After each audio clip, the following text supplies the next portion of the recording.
দাঁড়িয়ে আজকে আরো একটা কথা বলে যাচ্ছি, এসআইআর এর নাম করে যদি একটা ভোটারের নাম বাদ যায়, যারা বাদ দেবে তাদের চোখ দুটোকে উবড়ে ফেলা হবে এখান থেকে একেবারে। হিন্দু মুসলিমের বিভেদ লাগাবে তোমরা, হিন্দু মুসলিম করবে, বিভাজন করবে, ভাই ভাই দাঙ্গা লাগাবে, আমরা ললিপপ খাবো, সে যুগ সে সময় ভাই চলে গেছে। রামে আর ওদের ভরসা নেই। রাম রাম করতে করতে রামকে আবার বনবাসে পাঠিয়ে দিয়েছে। যেই মা দুর্গাকে এত অবমাননা করছিল, যেই মা দুর্গার নামে এত কথা বলেছিল, সেই মা দুর্গারকেই শরণাপন্ন করতে হচ্ছে। এখন বাংলাতে আসার পরে বলছে মা দুর্গা মা কালী, তার মানে রক্ষে হতে চাইছে।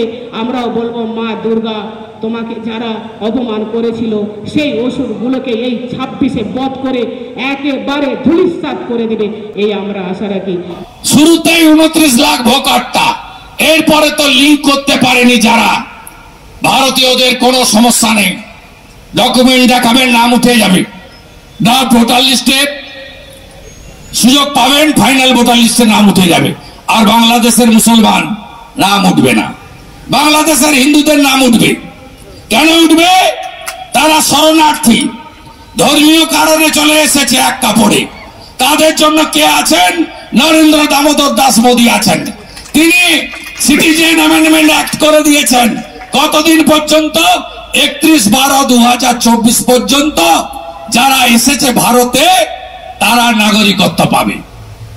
তাই হিন্দুরা হলো শরণার্থী, আর বাংলাদেশের মুসলমানরা হলো হিন্দিতে ঘুষপেটিয়া, ইংরেজিতে ইনফিল্ট্রেটার্স, আর বাংলাতে অনুপ্রবেশকারী। অভারতীয় এদের নাম থাকবে না। এদের জন্যই মিতালি বাগ, রমেন্দ্র সিংহ রায় থেকে কল্যাণ ব্যানার্জি হয়ে খালা মমতা ব্যানার্জি একসঙ্গে চিৎকার করছে, বাঁচাও বাঁচাও বাঁচাও, বাঁচবে না বাঁচবে না বাঁচবে না।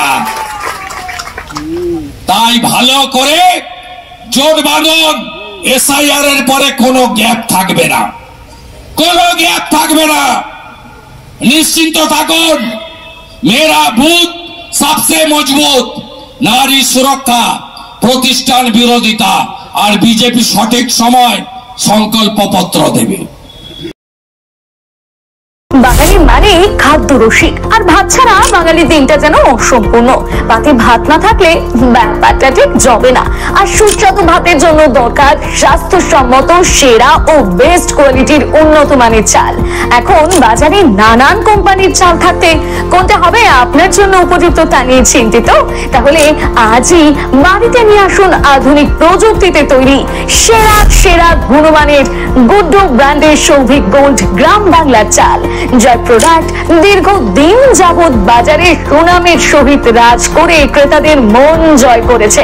এর গুণগত মান নিয়ে আপনি থাকুন একদম নিশ্চিন্ত। স্বাদে গন্ধে অতুলনীয়, মন মাতানো চাল মানেই গুড্ডুর সৌভিক গোল্ড চাল, যার অন্যত নয় যেন পরমান্ন। এই চালের ভাত আপনি একবার না খেলে বুঝতেই পারবেন না এর স্বাদ ও গুণমান সম্পর্কে। তাহলে এখনই আর দেরি না করে নিকটবর্তী রাইস শপে যোগাযোগ করুন আর আপনার নিত্যদিনের খাদ্য তালিকায় রাখুন গুড্ডু ব্র্যান্ডের সৌভিক গোল্ড চাল। আমাদের বিভিন্ন শাখার মধ্যে মেইন দুটি শাখা হলো চক্রপুর কালী মন্দিরের বিপরীতে কারামা চাউল ভান্ডারে এবং রাজ গ্যাস গোডাউনের বিপরীতে। আমাদের প্রোডাক্ট দোকানে দোকানে গ্যারান্টি সহকারে পাইকারি করে থাকি। বিশেষ দ্রষ্টব্য, আমাদের গুড্ডু ব্র্যান্ড সৌভিক গোল্ডের স্পেশাল মিনিকেট, বাঁশকাঠি, হাস্কিং, মিনিকেট, স্বর্ণ মাসুরি ও মুড়ির চাল পাওয়া যায়। যোগাযোগ করুন নিচে দেওয়া এই নাম্বারে।